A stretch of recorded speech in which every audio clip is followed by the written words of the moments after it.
Yo quiero invitarte en esta mañana a que me acompañes en Éxodo capítulo 32. Vamos a estar leyendo del verso 21 hasta el verso 35. Éxodo capítulo 32, versículo 21 al 35. Nos encontramos en una parte tan importante en el relato, la narrativa del libro de Éxodo, porque es en este momento en el cual el pueblo de Dios llega al monte Sinaí. Y Moisés por segunda vez sube al monte.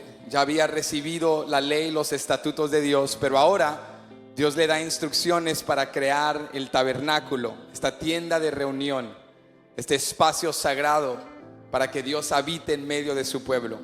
Pero tristemente, el pueblo de Dios, en lugar de esperar en Dios y esperar que Moisés descienda con nuevas instrucciones, se desesperaron y se precipitaron. Y en lugar de esperar y adorar a Dios, crearon un Dios falso. Mira lo que ocurre. Éxodo 32, verso 21. Si lo tienes, puedes decir amén. Dice: y dijo Moisés a Aarón: ¿qué te ha hecho este pueblo que has traído sobre él tan gran pecado? Y respondió Aarón: no se enoje mi señor. Tú conoces al pueblo, que es inclinado a mal. Porque me dijeron: haznos dioses que vayan delante de nosotros, porque a este Moisés, el varón que nos sacó de la tierra de Egipto, no sabemos qué le haya acontecido. Y yo le respondí: ¿quién tiene oro? Apartadlo. Y me lo dieron, y lo eché en el fuego, y salió este becerro. Y viendo Moisés que el pueblo estaba desenfrenado, porque Aarón lo había permitido para vergüenza entre sus enemigos, se puso Moisés a la puerta del campamento y dijo: ¿quién está por Jehová? Júntese conmigo. Y se juntaron con él todos los hijos de Leví.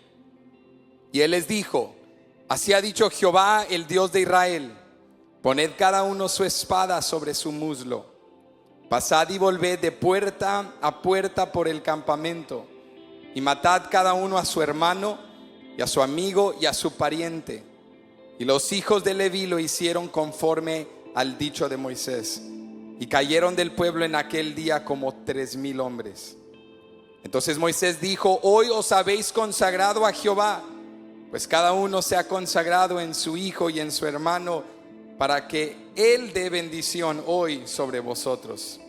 Y aconteció que al día siguiente dijo Moisés al pueblo: vosotros habéis cometido un gran pecado, pero yo subiré ahora a Jehová, quizá le aplacaré acerca de vuestro pecado. Entonces volvió Moisés a Jehová y dijo: te ruego pues, este pueblo ha cometido un gran pecado, porque se hicieron dioses de oro, que perdones ahora su pecado, y si no, ráeme ahora de tu libro que has escrito. Y Jehová respondió a Moisés: al que pecare contra mí, a este raeré yo de mi libro. Ve pues ahora, lleva a este pueblo a donde te he dicho. He aquí mi ángel irá delante de ti, pero en el día del castigo yo castigaré en ellos su pecado. Y Jehová hirió al pueblo, porque habían hecho el becerro que formó Aarón. Te quiero hablar en este día bajo el tema: que nada te aleje de Dios. Toca al que está a tu lado, anímalo, dile: que nada te aleje de Dios. No permitas que nada te separe de la presencia de Dios. Estar con Dios es lo más importante en tu vida y en la mía. ¿Cuántos creen eso? No permitas que nada te aleje de Dios. Inclina tu rostro conmigo, vamos a orar. Padre, te damos gracias por este día. Gracias por tu presencia y gracias por tu palabra. Te pedimos que nos hables de una manera práctica, personal en este día. Señor, ayúdanos a reconocer nuestro pecado. Ayúdanos a reconocer los obstáculos que hemos permitido en el camino de la fe. Ayúdanos a reconocer los ídolos falsos que hemos edificado y los objetos de afecto y adoración que luchan por nuestra atención. Padre, enséñanos a eliminar todo lo que obstruye, para que en lugar de alejarnos nos acerquemos a ti. Háblanos en este día. Es en tu nombre, Jesús, que lo pedimos, y todos decimos amén. Pueden ocupar su lugar. Que nada te aleje de Dios. Cada uno de nosotros nos acercamos a Dios, llegamos a una iglesia, escuchamos por primera vez quizá el evangelio por un motivo diferente. Cada uno nos acercamos con una necesidad distinta. Tal vez llegaste porque alguien te invitó a la iglesia. Llegaste tal vez porque estabas pasando una temporada de dolor, de sufrimiento. O tal vez la desesperación de no poder solucionar algo en tu vida te trajo a los pies de Jesucristo. La realidad es que todos llegamos por motivos distintos. Sin embargo, el por qué llegamos no importa más que el por qué nos quedamos. Todos llegamos por una necesidad distinta, pero todos debemos quedarnos por la misma razón, no solo porque necesitamos a Dios, sino porque aprendemos a amar a Dios. Si tú estás de acuerdo con eso, di amén. Yo quiero enfatizarte el día de hoy que aunque llegar por necesidad es bueno, quedarte por mera necesidad no es lo que Dios quiere para ti y no es lo que Dios quiere para mí. Dios quiere que vengamos a Él por necesidad, pero que nos quedemos con Él por amor. Dios quiere tener una relación genuina con nosotros. ¿Por qué venimos tú y yo a la iglesia? ¿Por qué nos acercamos a Dios? ¿Es porque necesitamos algo de parte de Él o es porque realmente le amamos? ¿Es Dios, digamos de otra manera, un medio a un fin deseado o es Dios el fin que nosotros deseamos? ¿Es Dios un vínculo a la prosperidad? ¿Es Dios un vínculo a la sanidad? ¿Es Dios un medio a una mejor vida? ¿O es Dios la mejor vida que yo deseo? ¿Es Dios el objeto de mi adoración? Y cuando estudiamos el libro de Éxodo nos encontramos con un pueblo que Dios había sacado de la esclavitud y ellos estaban luchando justo con esta distinción. Ellos estaban tratando de comprender lo que Dios esperaba de ellos y Dios una y otra vez les estaba demostrando que Él no era un vínculo o un objeto que podía ser utilizado por ellos. A lo contrario, Él es el Dios y Rey soberano de todo el universo que merece toda la honra, toda la gloria y toda la adoración. Israel había conocido a Dios como su libertador. Lo habían conocido también como su proveedor y su protector. Pero Dios les dice: quiero que me conozcan como su Dios. Quiero que me conozcan como su Padre. Escúchame, porque es importante tener una perspectiva sana, adecuada acerca de Dios. Porque si yo veo a Dios como un medio a un fin y no el fin que yo deseo, entonces yo voy a permitir que cosas comiencen a obstruir mi relación con Dios. Si Dios es solo un medio a la prosperidad, cuando Dios no me da la prosperidad, voy a ir a construir un becerro de oro. Voy a ir a buscar otro objeto de adoración. Voy a ir a acudir a otro refugio o a otro vínculo que me ayude a hacer lo que aparentemente en el momento Dios no está haciendo en nuestra vida. Y es este grave error cuando no vemos a Dios de la manera correcta. Permitimos que la indiferencia, que la frustración, que la falta de paciencia, que el pecado nos alejen de su presencia. Hoy yo quiero enseñarte a recuperar una perspectiva sana de quién Dios es y de lo que Dios espera de ti y de lo que Dios espera de mí, para que al final de este sermón todos digamos con convicción que nada me aleje de Dios. No voy a permitir que nada me separe de la presencia de Dios. ¿Están listos? Lo primero que aprendemos en Éxodo 32 en su contexto es que la nación de Israel había experimentado el poder y la gloria de Dios. Dios los saca de la esclavitud con mano fuerte y extendida. Dios quebranta al imperio y al reino más potente del mundo conocido.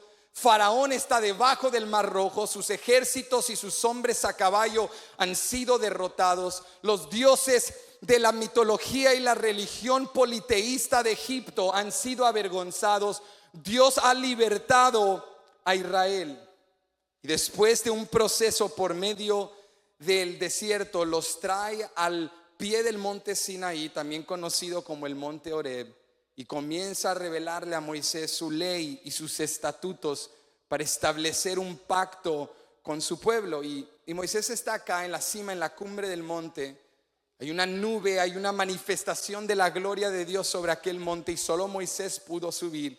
Y él está allí recibiendo instrucciones de cómo construir una tienda de reunión que sería llamada el tabernáculo. Dios le está dando las especificaciones y las instrucciones de cómo todo va a ser y de los sacerdotes y cómo Aarón será el sumo sacerdote, su hermano, y cómo Dios va a establecer un orden en su pueblo y va a poder morar juntamente con ellos. Y mientras todo esto está ocurriendo, en el espacio de 40 días, el pueblo de Dios en el campamento al pie del monte comienzan a desesperarse. Y pasan 5 días y 10 días y 15 días y comienzan a sentirse tensos y nerviosos y se preguntan el uno al otro: oye, ¿has visto a Moisés? No. Pues pregúntale a Aarón: Aarón, ¿Moisés te ha dicho algo? No he hablado con él, sigue en el monte, no ha bajado. Comienzan a frustrarse y en esa falta de paciencia deciden, escucha esto, hacer un ídolo, una figura de un becerro de oro, y comienzan a adorar a un Dios falso por no esperar que Moisés descendiese del monte a darles las instrucciones de parte de Dios. Y aquí hay una lección importante. A veces tú y yo nos desesperamos y nos precipitamos tanto que en lugar de esperar en Dios, tratamos de forzar algo que Dios ya estaba preparando para nosotros. Ellos estaban desesperados porque querían adorar, y escucha, Dios ya le estaba dando a Moisés las instrucciones de cómo crear un espacio sagrado para que Dios estuviese con su pueblo. Pero cuando tú y yo nos precipitamos y no esperamos en Dios, cometemos graves errores. Aquí está lo primero que te quiero enseñar, lo primero que nos enseña este relato en Éxodo 32. Si tú quieres evitar el alejamiento a Dios, si quieres permanecer en la presencia de Dios, tienes que comprender que en el desierto de tu vida Dios permite pruebas y sufrimiento para enseñarte lecciones. Y si no aprendes esas lecciones, vas a sufrir en vano. La primera lección de Éxodo 32 es: no sufras en vano. Anima al que está a tu lado, dile: no sufras en vano. No sufras en vano. Aprende las lecciones que el desierto te está enseñando. Mira lo que ocurre. Vuelve conmigo al contexto. Estamos en Éxodo 32, pero ahora vamos al verso 1. Dice el verso 1: viendo el pueblo que Moisés tardaba en descender del monte. ¿Cuánto tardaba? 40 días. Quizá en este punto era la tercera semana, la segunda semana, no sabemos exactamente, pero la gente ve el tiempo pasar y por cuestión de 40 días se desesperan. Escúchame, estuvieron en esclavitud por más de 400 años. Pasaron un proceso extraordinario de ver cómo Dios envió plagas a Egipto, demostró su poder, pero por 40 días se desesperaron. Y dice la Biblia: viendo el pueblo que Moisés tardaba en descender del monte, se acercaron entonces a Aarón y le dijeron: levántate. ¿Qué le dijeron? ¿Cuántos saben que no le dieron opción? No van con Aarón y le dicen: oye, tal vez, quizá puedes, estás de acuerdo, te gustaría. El pueblo viene como un equipo rebelde y le dicen: levántate. ¿Qué le dijeron? Levántate, haznos dioses, plural. Haznos dioses que vayan delante de nosotros. Porque a este Moisés, el varón que nos sacó de la tierra de Egipto, no sabemos qué le haya acontecido. Y Aarón les dijo, aquí es donde esperas ver a Aarón, que ha sido consagrado como el sumo sacerdote de Israel, el que está dando apertura al sacerdocio, el que tiene una oficina sagrada en Dios, un llamado de parte de Dios, el segundo en comando. Y aquí es donde esperas que Aarón diga: no, paremos esto es ridículo. Dios nos ha bendecido en gran manera. Dios nos ha prosperado más de lo que podemos imaginar. Dios nos ha dado bendiciones sobre bendiciones, milagros sobre milagros. No nos vamos a desesperar por 40 días. O sea, he luchado demasiado para llegar a la casa de Dios, y por una enfermedad no voy a abandonar al Dios que me sacó de la miseria. Por un problema no voy a erradicar de mi mente la memoria de la fidelidad de Dios. Por un problema matrimonial no voy a olvidar que hemos luchado años por llegar a donde estamos. He luchado por estos hijos, he luchado por esta familia, y no voy a permitir que una prueba al pie del monte Oreb me robe mi bendición. Pero Aarón no responde así. Aarón, dice la Biblia, verso 2, les dijo: apartad los zarcillos de oro que están en las orejas de vuestras mujeres, de vuestros hijos y de vuestras hijas, y traédmelos. Entonces todo el pueblo apartó los zarcillos de oro que tenían en sus orejas y los trajeron a Aarón, y él los tomó de las manos de ellos y le dio forma con buril e hizo de ello un becerro de fundición. Entonces dijeron, mira lo que dijeron: Israel, estos son tus dioses que te sacaron de la tierra de Egipto. Aarón, el líder, cae con ellos y no solo hace un dios falso, le atribuyen a este Dios la credibilidad y el poder de su liberación. Hoy yo estoy en donde estoy por mi trabajo, por mi esfuerzo, por mi ingenio. Escúchame, tú estás aquí, que saliste de la sierra de un rancho, y yo estoy aquí, que decía mi papá, el nopal nadie te lo quita de la frente, por la pura misericordia y gracia de Dios. Somos lo que somos y tenemos lo que tenemos por la gracia de Dios.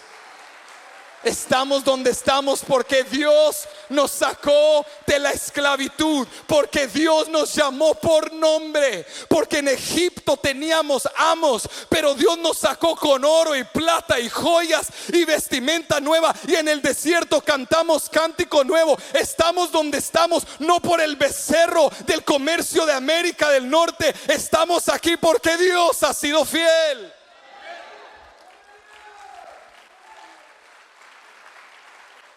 La pregunta es: ¿cómo pudo haber el pueblo de Dios y cómo pudo Aarón haber hecho esto?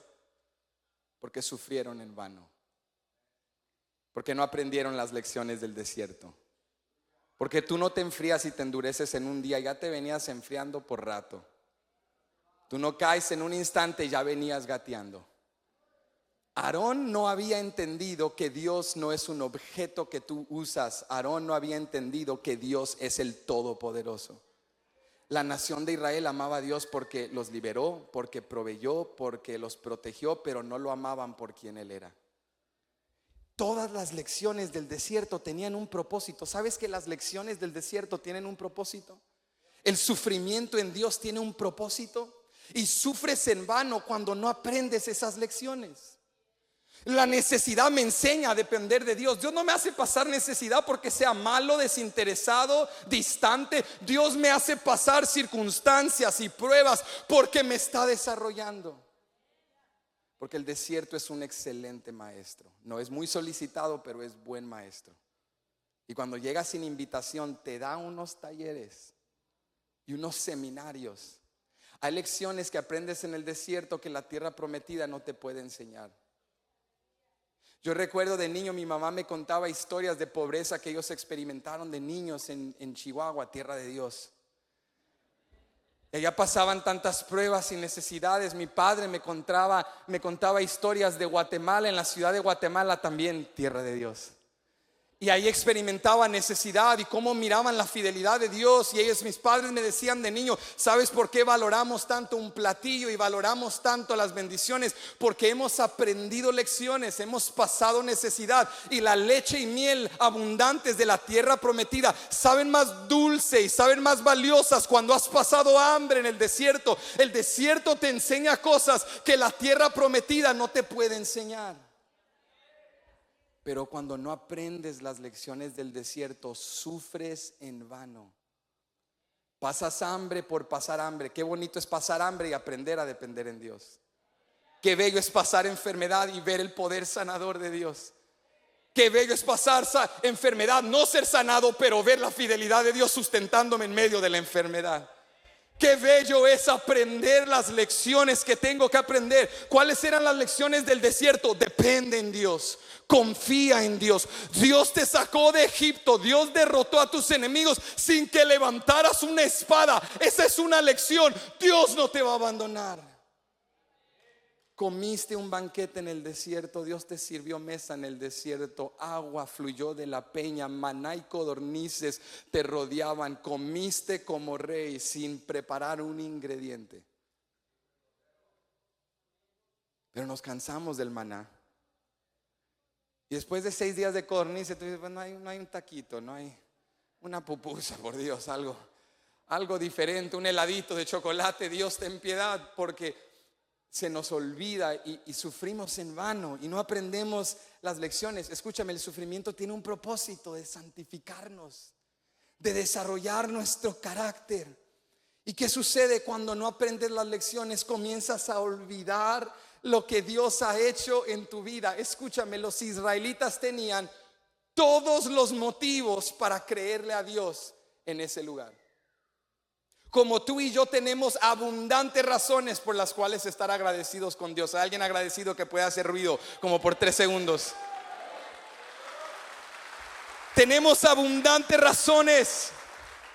Ellos no estaban abandonados como huérfanos al pie del monte Sinaí. Ellos estaban justo donde Dios los tenía. La gloria de Dios estaba sobre el monte. Dios los había liberado de la esclavitud. Dios los rescató en el desierto. Dios proveyó en cada necesidad. Pero ¿sabes qué pasa? Cuando te alejas de Dios, te olvidas de lo que Él ha hecho. Salmo 106, verso 19-21, el escritor nos da este comentario de la nación de Israel. Dice: hicieron becerro en Horeb, se postraron ante una imagen de fundición, así cambiaron su gloria por la imagen de un buey que come hierba. Olvidaron al Dios de su salvación, que había hecho grandezas en Egipto. ¿Cómo te vas de adorar a Dios y prometerle a Dios 1001 cosas, adorar un buey que come hierba? ¿Cómo te vas de estar en la casa de Dios diciéndole: Dios, te quiero servir todos los días de mi vida, adorar tu trabajo, adorar un placer, adorar una circunstancia, adorar una relación, a caer en un hábito, en un ciclo vicioso del cual no sales? ¿Cómo te vas de adorar al creador de los cielos y la tierra a adorar una creación que come hierba? Te vas alejando, vas perdiendo la sensibilidad. Ya la palabra de Dios no te mueve, ya los sermones no te llegan. Ves a todos en el altar quebrantados y tú intocable. Porque el alejamiento de Dios es lento, pero es destructivo. Es lento, pero es destructivo. No solo cayeron en lo peor. Al pasar los días y las semanas se desesperaron. Impulsivamente dicen: vamos a tomar cartas en el asunto. Y cuando tú ves lo que ellos hacen, te sorprende tanto que el instinto natural, el instinto humano es juzgarlos y decir: qué terribles los israelitas. Pero quiero decirte el día de hoy, ellos solo son un espejo.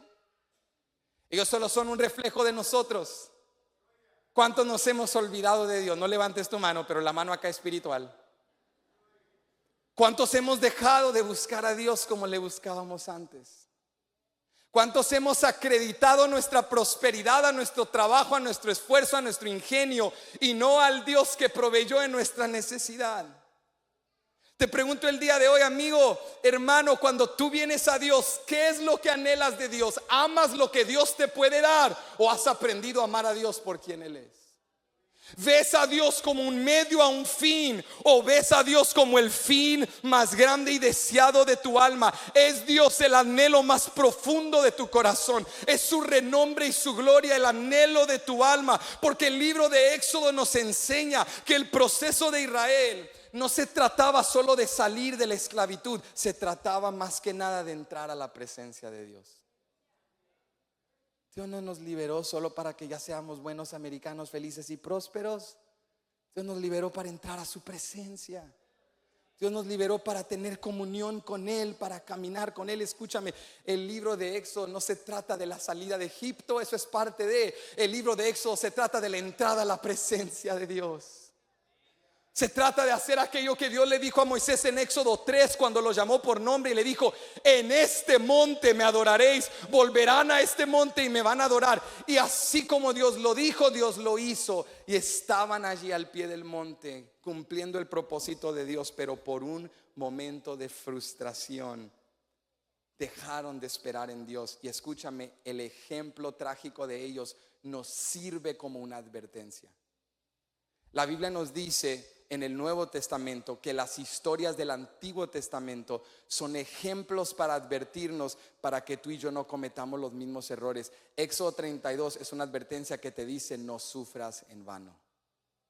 Aprovecha tu sufrimiento, aprende las lecciones, crece y desarrolla, para que Dios te lleve a cosas mejores. Mira lo que dice 1 Corintios capítulo 10, versículos 6 al 11. Mas estas cosas sucedieron como ejemplos para nosotros, para que no codiciemos cosas malas como ellos codiciaron, ni seáis idólatras como algunos de ellos, según está escrito.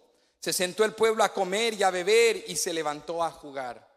Ni forniquemos como algunos de ellos fornicaron y cayeron en un día 23,000. Ni tentemos al Señor como también algunos de ellos le tentaron y perecieron por las serpientes. Ni murmuréis como algunos de ellos murmuraron y perecieron por el destructor. Y estas cosas les acontecieron como ejemplo y están escritas para amonestarnos a nosotros, a quienes han alcanzado los fines de los siglos. Pablo dice, mira, como los israelitas, tú y yo también vamos por un desierto, el desierto de la vida. Ellos cruzaron el Mar Rojo, tú y yo pasamos por el bautismo. Y vamos por aquel desierto de la vida y un día llegaremos a nuestra tierra prometida, a la Nueva Jerusalén con Cristo. Pero ahorita seguimos en el desierto. Y en el desierto hay pruebas. Y en el desierto hay luchas. Y por eso Pablo dice, no las desaproveches. Aprende las lecciones y aprende de los errores de ellos. ¿Cuál es la lección que ellos sufrieron en vano? ¿Cuál es el problema que ellos no comprendieron? Que a Dios no se le adora a nuestra manera, a Dios se le adora a su manera. Cuando tú y yo llegamos a la iglesia, a veces llegamos, vengo cansado, no tengo ganas de adorar. Pues a Dios no se le adora a mi manera, a Dios se le adora a su manera. Desde que yo vengo en el estacionamiento, yo tengo que empezar a mover mi cuerpo, a preparar mi alma, a predicarme a mí mismo. Oh alma mía, alaba a Jehová y no olvides ninguno de sus beneficios. Dios, voy a reconocer que eres grande. No tengo ganas, no lo siento, pero tú eres digno de mi alabanza. Tú eres digno de gloria, tú eres digno de honra. Tú mereces mi mejor adoración. No adores a Dios a tu manera. No hagas imágenes o figuras o objetos de adoración. Por eso no ponemos fotos de Jesús, imágenes de Dios, porque la imagen de Dios no puede ser replicada. Dios es espíritu. Y a veces la gente se pregunta cómo se mira Jesús, cómo era Jesús. Vamos a hacer dibujos y son herramientas para instruir a niños y para desarrollar. Pero nadie ha visto en este día el rostro de Jesús. Si tú quieres ver a Jesús, séle fiel, camina con Él y en aquel glorioso día le verás cara a cara, tal cual Él es. No necesitamos una figura. No ocupas cargar una cruz en la mano, una cadena sobre tu cuello. No necesitas estatuas en tu casa. Donde está el pueblo de Dios, ahí está el Espíritu de Dios. Donde se reúne el pueblo de Dios, ahí está la presencia de Dios. A Dios se le adora a su manera. Le adoramos con la oración, le adoramos con cánticos, la adoramos con alabanza, la adoramos con la predicación de la palabra, con el celebrar los sacramentos y ordenanzas que Él instituyó, con bautizar en agua a los nuevos creyentes, con practicar la Santa Cena con continuidad, con recordar nuestra unión sagrada, con participar en la unión y comunión de los santos, con servirnos unos a otros, con sobrellevar las cargas los unos de los otros, con dar comida al huérfano, a la viuda. Esa es la religión pura y sin mácula. Esa es la adoración que Dios quiere. ¿Por qué? Porque es religión, porque es ritual, porque es liturgia, porque es tradición. No, porque a Dios se le adora como Dios quiere.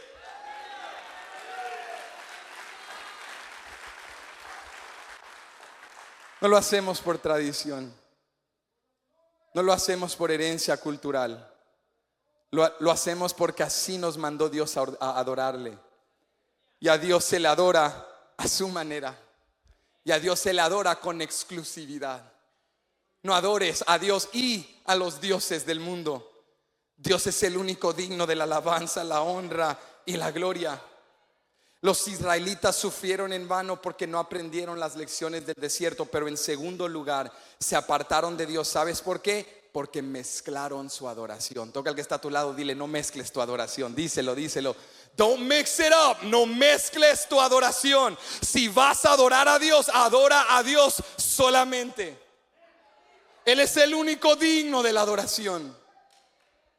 Sin contexto tú puedes leer Éxodo 32 y tú dices, híjole, qué fuerte Dios, el juicio que trajo sobre ellos, que si ellos no sabían que Dios prohibía idolatría. Pero cuando lees el contexto y te das cuenta que cuando Moisés subió al monte Sinaí por primera vez, Dios le dio la ley y los estatutos y los 10 mandamientos. Es decir, ellos ya sabían lo que Dios esperaba de parte de ellos. Te lo enseño, dice Éxodo 24, verso 3. Y Moisés vino y contó al pueblo todas las palabras de Jehová y todas las leyes. ¿Cuántas? Y todo el pueblo respondió a una voz y dijo, haremos todas las palabras que Jehová ha dicho. Entonces Moisés recibe toda la ley y dentro de ellas los 10 mandamientos. No tendrás a otros dioses, no tendrás ídolos, solo a tu Dios adorarás. Pero violaron los primeros 2 mandamientos. Tenían ya la claridad de lo que Dios les había dicho, conocían ya la expectativa.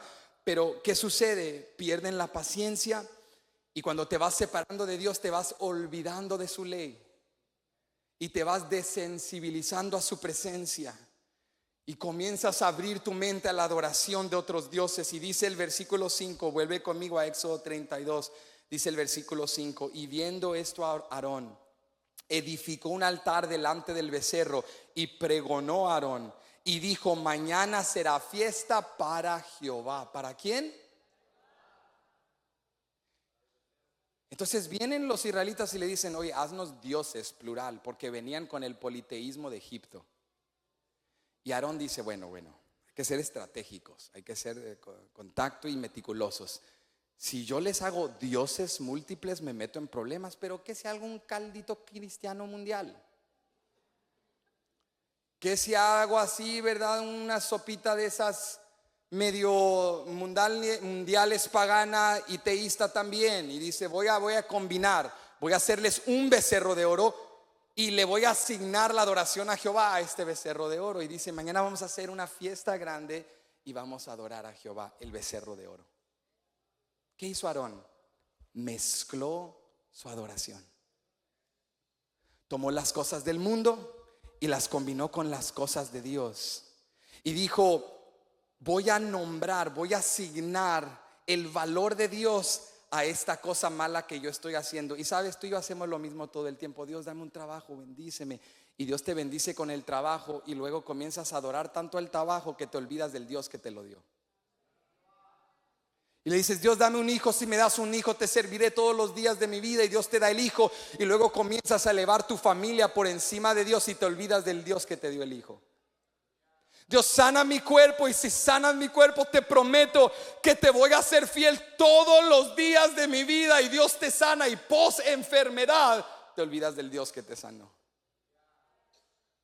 Y luego tenemos la audacia de venir ante Dios y decir, pues no tengo tiempo para ir a la iglesia, el trabajo, la vida, no sirvo, no doy, no contribuyo, tengo tantos talentos y habilidades, pero los tengo acá reservaditos y no hago nada para Dios, pero Dios bendice mi negocio. O sea, un becerro de oro y lo llamo Jehová. Le atribuyo a mi adoración mezclada la espiritualidad de Dios. Escúchame, no le pongas el nombre de Dios a algo que no viene de Dios. Gente hace esto todo el tiempo, ¿no? Salen de una relación, se brincan a otra, viven en desorden y dicen, es que el Espíritu me dirigió. Ese no es el Espíritu de Dios. Tuve que dejar este matrimonio así en el olvido y me brinqué a otro. Es que Dios me dijo que aquí ya no tenía que estar. Óyeme, ese no es Dios. No llames a un becerro de oro Jehová. No mezcles tu adoración. No mezcles tu adoración. Llámalo lo que es. Mi trabajo se ha convertido en mi Dios. La prosperidad es mi Dios. Mi familia y mis hijos los tengo en orden, arrodillados a un becerro de oro. Llámalo lo que es. No atribuyas a un becerro de oro el nombre sagrado de Jehová. Pero cuando vivimos en un mundo sincretista, de relativismo, posmoderno, donde ya no hay verdad objetiva, es fácil mezclar tu adoración. Es fácil tomar un poquito aquí, un poquito allá y adorar por medio de vínculos inmundos a un Dios que es 3 veces santo. Oye, no uses el nombre de Dios para validar tu agenda que está separada de su voluntad. Dios no solo bendice trabajos, Dios no solo bendice proyectos, Dios no solo bendice cosas, Dios bendice a sus hijos, a los que caminan conforme a su voluntad. Amigo, hermano, ¿qué te estoy diciendo el día de hoy? Solo porque tienes oro no significa que eres bendecido. Y solo porque tienes un becerro de oro no significa que eres un adorador. Y solo porque estamos aquí el domingo no significa que somos realmente de los suyos. Escúchame, los verdaderos adoradores adoran en espíritu y en verdad. Los verdaderos adoradores se quedan al pie del monte Sinaí. Yo no me muevo, yo no me voy a la fiesta del paganismo, yo no me muevo de la presencia de Dios hasta que Dios me hable. Yo no me muevo de este lugar. Si ustedes quieren tomar el oro, que por cierto Dios se los dio, y dárselo a ídolos en lugar del tabernáculo y la casa de Dios, allá ustedes. Pero yo me quedo al monte, yo me quedo en la presencia de Dios. Yo no me muevo de Dios, porque en la presencia de Dios está la verdadera bendición. Cuando mezclas tu adoración, abres las puertas a cosas tan terribles, a cosas que nunca imaginabas hacer, porque empezó todo con un alejamiento sutil y lento. Voy a dejar de ir, voy a dejar de buscar, ya no tengo tiempo para hablar con Él. Y cuando menos piensas, estás desnudo adorando a un becerro de oro. ¿Tú no me crees? Ve conmigo al verso 6. Dice: y al día siguiente madrugaron. Para eso sí se levantaron tempranito, porque para hacer cosas importantes cuesta, ¿verdad? Cuando tienes que ir a hacer algo en el trabajo, tienes que ir a hacer algo importante, te cuesta. Pero cuando es algo así divertido, que para las vacaciones todos andamos listos, esos niños ni duermen. Y dice: al día siguiente madrugaron y ofrecieron holocaustos y presentaron ofrendas de paz. Y se sentó el pueblo a comer y a beber, y se levantó a regocijarse. Esta palabra regocijarse en otras versiones es: y se levantaron a jugar. En el inglés dice literalmente and they arose to play. Porque en el idioma original, en el hebreo, regocijarse o jugar significa literalmente diversión sexual. En otras palabras, se emborracharon y participaron en orgías y se desenfrenaron en todo tipo de inmoralidad. Se convirtieron como animales. Y cuando yo leí esto me sacudía, porque yo decía: pero vieron el poder de Dios y la gloria de Dios y la bondad de Dios.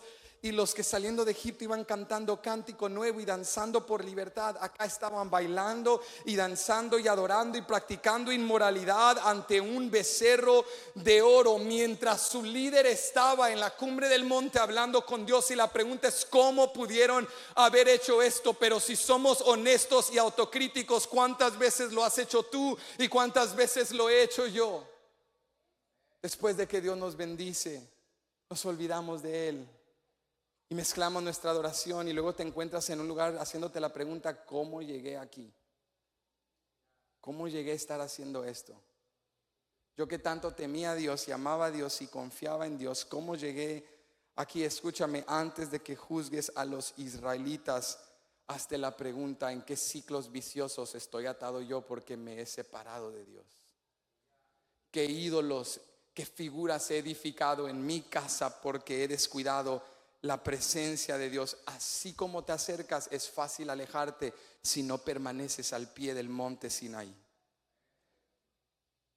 Pero mientras Israel abandonaba a Dios y se olvidaba de Dios y pretendía mezclar su adoración y engañarse el uno al otro, Dios nunca puede ser engañado.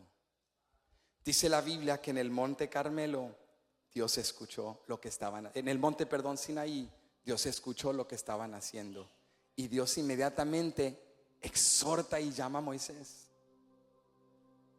Dios desenmascara la mentira de que una adoración mezclada funciona. ¿Cómo se ve una adoración mezclada en práctica? Adoro a Dios el domingo, adoro la prosperidad el lunes. Adoro a Dios el miércoles, adoro el placer el jueves. Y no se te olvide el éxito el viernes, porque tengo mi grupo de dioses. Soy más politeísta que monoteísta. Nunca lo diría así. En una aplicación pondría cristiano, creo en un solo Dios, el Dios verdadero. pero mi estilo de vida me dice que soy adorador mezclado de muchos dioses. Y Dios le llama a Moisés y le dice: tienes que bajar, porque este era el problema. De aquí viene la raíz, de aquí mana la adoración mezclada. Comienza con una carencia de transformación en nuestras mentes. Porque es una cosa sacar a Israel de Egipto, es otra cosa sacar a Egipto de Israel. Seguían cargando con la religión, seguían cargando con las mentalidades, con patrones de vida. Escúchame, Dios sana y transforma nuestras mentes para ya no correr a las cosas del ayer. Dios no nos saca de la esclavitud para volver a la esclavitud. No vuelvas a la esclavitud. En la esclavitud no hay nada que te está esperando que te será de beneficio. Dios les estaba enseñando: aún hay Egipto en ustedes, aún hay paganismo en ustedes.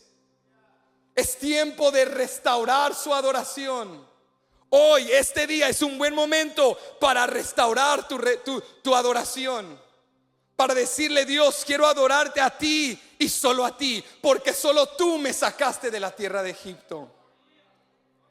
Escúchame, combinar tu adoración y mezclarla te va a separar totalmente de la presencia de Dios. Y aunque muchos podemos jugar iglesia, nadie engaña a Dios. Y Dios le llama a Moisés y le dice: Moisés, ve y habla con tu pueblo, porque se han corrompido. Y Moisés es tan mal, y sus acciones han demostrado la condición de su corazón, que nunca realmente me amaban a mí, amaban lo que yo les daba. Aquí está lo tercero y último que te quiero dejar el día de hoy: que nada te aleje de Dios. ¿Cómo? En primer lugar, no sufras en vano. Aprende las lecciones del desierto. En segundo lugar, tienes que adorar a Dios y solo a Dios. No mezcles tu adoración con nada ni nadie. Pero número 3, tienes que reconocer tu pecado. Si no reconozco lo que está obstruyendo el camino, ¿cómo lo voy a despejar? Si no reconozco los ídolos que yo mismo he construido, ¿cómo los voy a derribar para dar paso a la bendición de Jehová? Tenemos que, iglesia, amigo, reconocer nuestro pecado. Los israelitas podían engañar a Moisés, pero nunca podían engañar a Dios. Dice el verso 7: entonces Jehová dijo a Moisés: anda, desciende, porque tu pueblo, ¿qué pueblo? Tu pueblo que sacaste de la tierra de Egipto se ha corrompido. Pronto se han apartado del camino que yo les mandé. Se han hecho un becerro de fundición y lo han adorado y le han ofrecido sacrificios y han dicho: Israel, estos son tus dioses que te sacaron de la tierra de Egipto. Me impacta esta expresión de parte de Dios, porque en toda la narrativa de Éxodo Dios siempre los ha llamado mi pueblo. Pero ahora que hicieron esto, le dice a Moisés: bájate y agarra a tu pueblo. Me recuerda a mi esposa Chabeli, que cuando los niños se portan mal me dice: ve y agarra a tus hijos. Cuando mis niños se portan mal dice: ve y agarra a tu hijo porque anda desubicado. Ve y agarra a tu hijo. Y cuando se portan bien dice: estos son mis niños.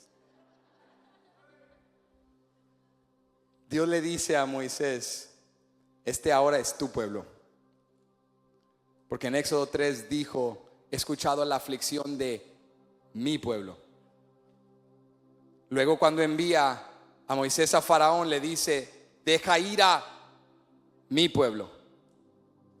Cuando se sentían desamparados y después de todas las plagas, la 9ª plaga todavía no se quebrantaba y la 10ª venía, y esa iba a ser la última que iba a quebrantar el corazón de Faraón. Y aún ahí dudó Israel, y Dios les habló y les dijo: vosotros sois mi pueblo. Pero ahora le dice a Moisés: ve y agarra a tu pueblo, porque el pecado nos separa de Dios. Y la pregunta importante, apremiante es: bueno, si mi pecado me ha separado de Dios, ¿cómo puedo volver a acercarme? Con el arrepentimiento. Cuando te arrepientes, cuando confiesas tu pecado, cuando reconoces tu error, cuando haces luto, cuando te quebrantas con llanto, cuando te humillas y reconoces la severidad de tu pecado y la grandeza de su abundante misericordia, que es nueva todas las mañanas. Mueves el corazón de tu Padre Celestial.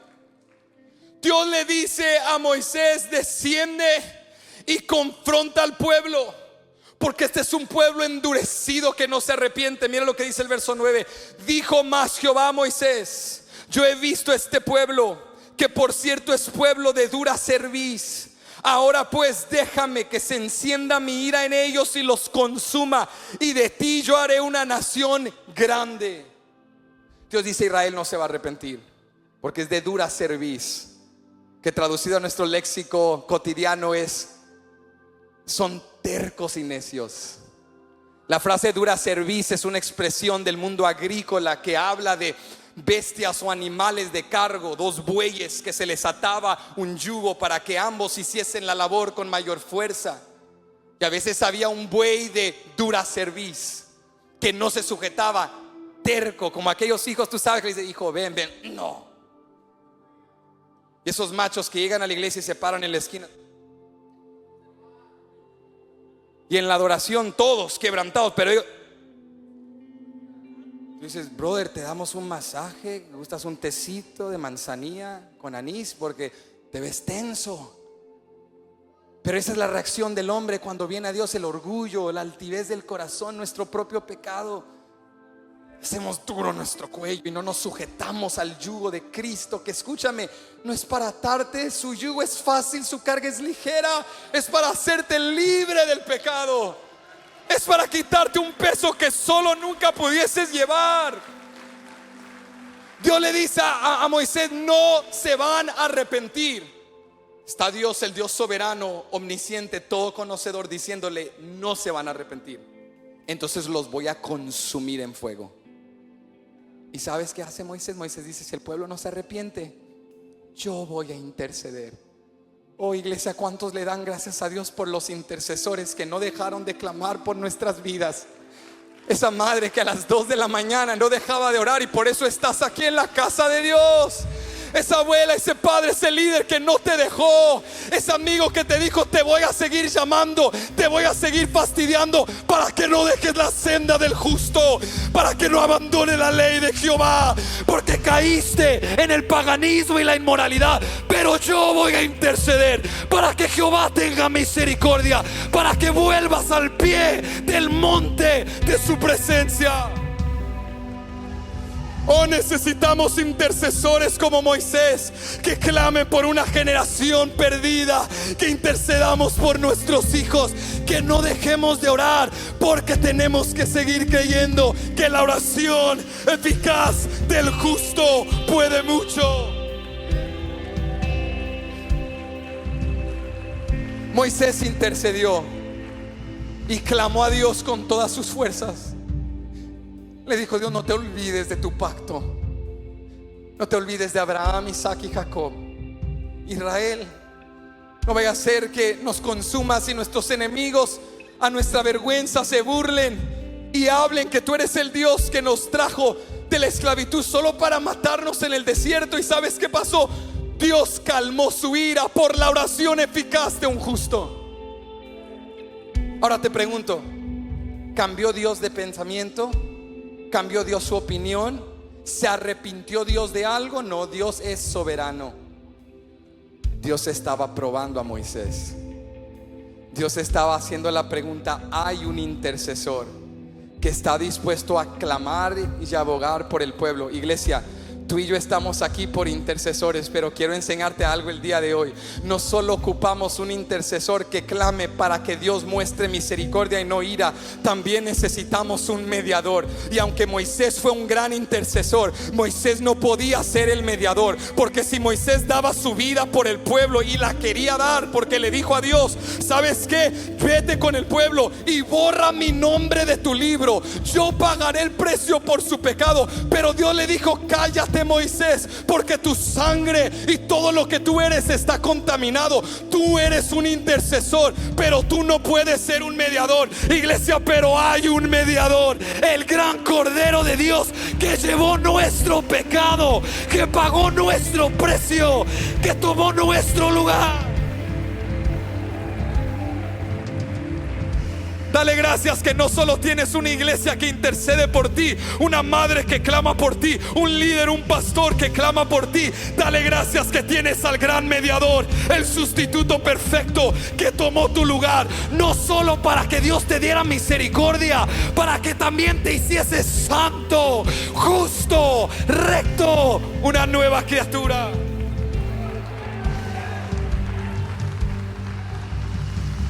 Tenemos intercesores, pero bendito sea Dios que hay un solo mediador entre Dios y los hombres, Jesucristo hombre, el gran Cordero de Dios, que dijo: yo soy el sacrificio para la expiación de sus pecados.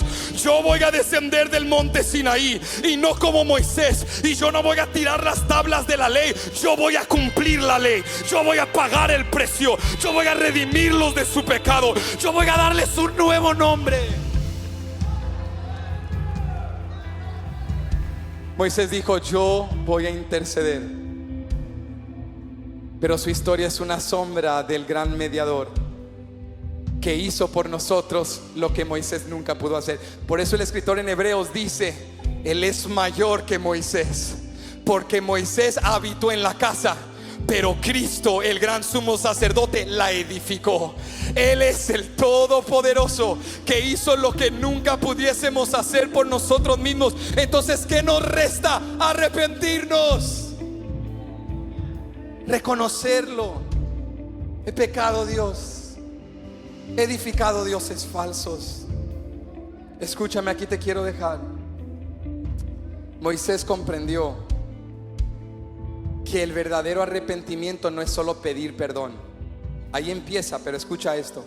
Moisés comprendió que el verdadero arrepentimiento no es solo llorar y no es solo decir palabras. El verdadero arrepentimiento siempre incluye acción. Cuando Moisés descendió con Josué del monte Sinaí, y en el camino se encuentra, porque recuerda, Moisés estaba en la cumbre y Josué estaba en la parte baja del monte, y cuando se reencuentran, Josué le dice: Moisés, porque Josué no sabe lo que Dios le ha dicho a Moisés, desconoce lo que está pasando en el campamento, y le dice a Moisés: oye, escucho un ruido como de celebración, no es como de guerra, es como un ruido de fiesta. Y Moisés le dice: vente conmigo, ahorita vas a ver. Y cuando bajan al campamento y ve la inmoralidad, Moisés hierve con ira santa y toma las tablas de la ley y las destruye en pedazos, y toma aquel becerro de oro y lo viene a derritir, y luego dice que lo molió en polvo, y tomó el polvo y lo mezcló con agua y los hizo que se lo tomaran. Tú dices: qué cosa más rara, pero no es rara cuando la entiendes en contexto. Moisés dijo: con las bocas que adoraron a un Dios falso van a tragarse lo que hicieron y van a sentir la amargura de su pecado. Porque Moisés comprendió, aquí está el principio para nosotros: arrepentimiento no es solo pedir perdón, tienes que hacer algo radical. Tienes que hacer algo radical. Tienes que reconocer la severidad de tu pecado y tienes que ir a guerra contra ese pecado. Moisés se para entre el pueblo después de haber hecho eso e hizo una pregunta decisiva: ¿quién va por Jehová? ¿Quién está del lado de Dios? Y se levantaron los levitas y vinieron a él, y Moisés les dice: tomen su espada en su muslo. Toca que está a tu lado y dile: saca tu espada, díselo: saca tu espada. Arrepentimiento no es solo pedir perdón. Arrepentimiento no es solo interceder. Arrepentimiento es tomarte la agua amarga del polvo de lo que adorabas, es quebrantarte ante Dios y luego tomar tu espada y cortar y matar todos los obstáculos que te estaban separando de Dios. Moisés le dice al pueblo, a los levitas: tomen su espada en su muslo y cada uno vaya de puerta a puerta, y escucha esto, y maten a sus padres y a sus hijos y a sus hermanos y a sus parientes. Y van a matar a todo hombre que no se arrepienta y todo hombre que no reconozca su idolatría. Imagínate estos levitas viendo a sus hijos, a sus padres, a sus hermanos. Hermano, reconócelo. Y ellos borrachos, ebrios en inmoralidad, algunos riéndose, tomándolo como un chiste, desconectados de Dios. Y mataron a 3,000 hombres. Arrepentimiento requiere sacrificio. arrepentimiento requiere acción. Tú escuchas esta historia y dices: wow, qué terrible lo que Dios hizo. ¿Cómo Dios permitió que mataran a 3,000? No, iglesia, la pregunta es: ¿cómo no los mató a todos? La Biblia dice que la paga del pecado es... Dios estaba en su justicia para matarlos a todos, pero no los mató a todos. Les dio una oportunidad. Y Moisés preguntó: ¿quién va por Jehová? ¿Quién está del lado de Jehová? Y los que no se arrepintieron, su alejamiento de Dios los llevó a su destrucción. Pero en aquel día los levitas fueron consagrados al servicio de Dios. ¿Qué te estoy diciendo con esto? Cuando tú te arrepientes, pero lo demuestras con acción, sacas tu espada y matas todo lo que te separaba de Dios, te consagras a Dios y la presencia de Dios vuelve a tu vida. Éxodo 32 no es una historia solo de juicio, de inmoralidad y de idolatría. Éxodo 32 es una historia de misericordia, del Dios que nos pudo haber consumado por nuestro pecado, consumido por nuestro pecado, pero a lo contrario envió a su Hijo como el gran mediador a tomar nuestro lugar. ¿Qué te resta a ti? ¿Qué me resta a mí? No sufras en vano.